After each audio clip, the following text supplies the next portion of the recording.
Hello, this is Amory and Casey, and we're going to give you an example of a Pasadena ISD problem-solving model using a star-released question. Okay, I'm Casey and I'm the teacher. Amory, read that question for us. This says, a man bought X boxes of donuts for $3.49 each. He paid with a $50 bill and received the correct amount of change. If he received more than $10 but less than $20, which inequality represents the number of boxes of donuts he could have bought? Good. The very first thing it asks you to do is what is the problem asking you to find or determine? Can you underline it? Yeah, when I look at this problem, it's asking me which inequality represents the number of boxes, so I'll underline that, represents the number of boxes of donuts he could have bought. Good.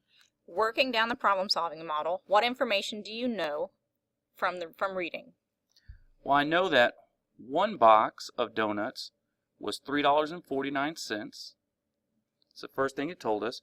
We do know that it started, or he started with $50. And then our change, the amount given back to us, has to be more than $10, so greater than 10, but at the same time less than $20. Okay. What information do you need to know? What's the unknown part? The unknown part is how many boxes we purchased, or the man purchased. Okay. Based on what you've written down, are there some other things that aren't known that you could figure out? Well, we can try to figure out how much he spent because we know how much the change was and we know how much he started with. And that's going to be pretty simple just by subtracting. So he had more than $10, so that means he had to spend at least, or at the most, $40. You can subtract the 20 and $30. So technically, he spent between $30 and $40. Good. Looking through this, I think you've worked through all the questions in this first analyze that are appropriate for this problem. So we're going to go ahead and move to plan and solve.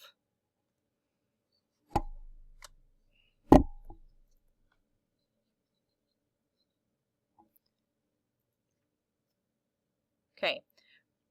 Amory, what are we working with? What do we know? Well, we know the man spent between $30 and $40. Okay. What strategy can you use at this point to solve the problem? Well, if we know that each box is $3.49, it's pretty simple for the student. They could simply divide each number by 349 to come up with a certain amount of boxes. And when we use the calculator, it's real simple. 30 divided by 3.49 came out to, when you round, 8.6 boxes.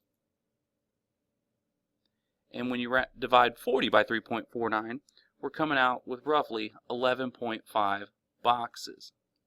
Can you buy 8.6 and 11.5 boxes? Now, that's the problem. You know, students are going to see 0.6 and think that it's 6 donuts, so it's half a box, which technically you could go to a donut shop and say, hey, I want 6 donuts. But in this case, it does not say that. We're just looking at the boxes. So 8.6 boxes and 11.5 boxes we cannot buy. Well, what numbers do you want to work with? You know, I think students are going to probably, they've been taught to round up. When we're talking about boxes, they may think that they can get 8 boxes here.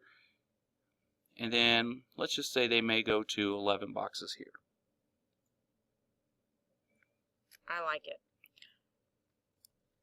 What tools did you use to solve this problem? Well, we did the multiplying, we did subtracting, we did some rounding.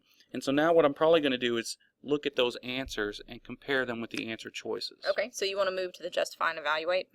Sure. Let's do it. So you've got an answer. Let's see if it's part of the answer choices first of all. So I see this 8 here, and there's 2 answers with 8, so I'm pretty excited about that. And then I see that I have 11, and the only answer that has 8 and 11 is going to get me excited, and I'm probably going to pick H. I think that's a good plan. And what's the next thing? After we get an answer, what do we need to do? You know, I'm probably going to have to check my work. Okay. Do you know how to check your work?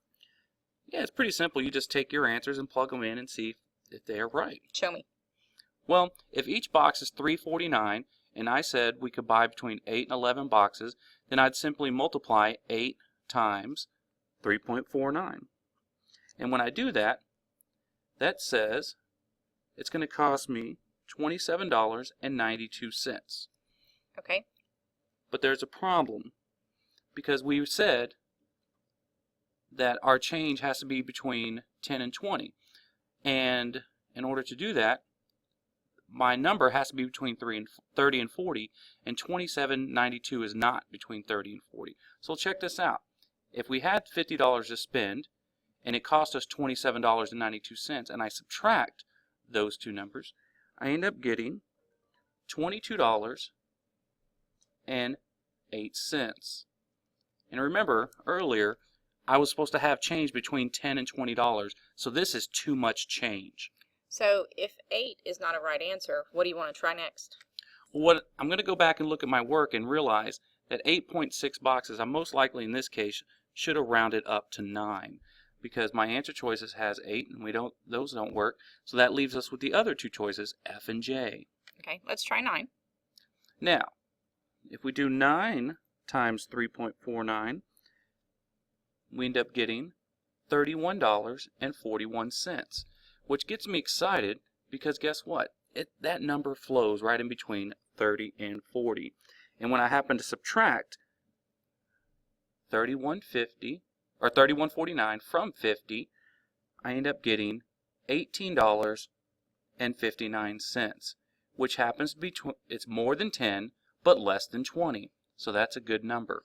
Good. So we know 9 works. What about 11? Now, if we look at 11, we would multiply 11 times 3.1. Now, let's look at the 11 boxes.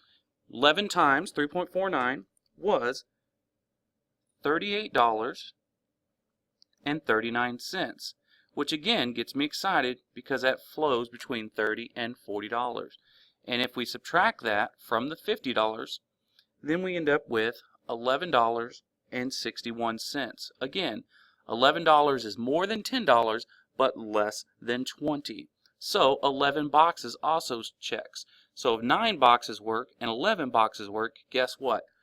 We now have the correct answer, which is actually F, not H. Awesome. Well, good. So as we did, we analyzed, we planned and solved, and then we justified and evaluated. And what we learned was that our first answer was incorrect and that we really needed to check and make sure we got it right. And we did. Thanks, Amory. Thank you, Casey.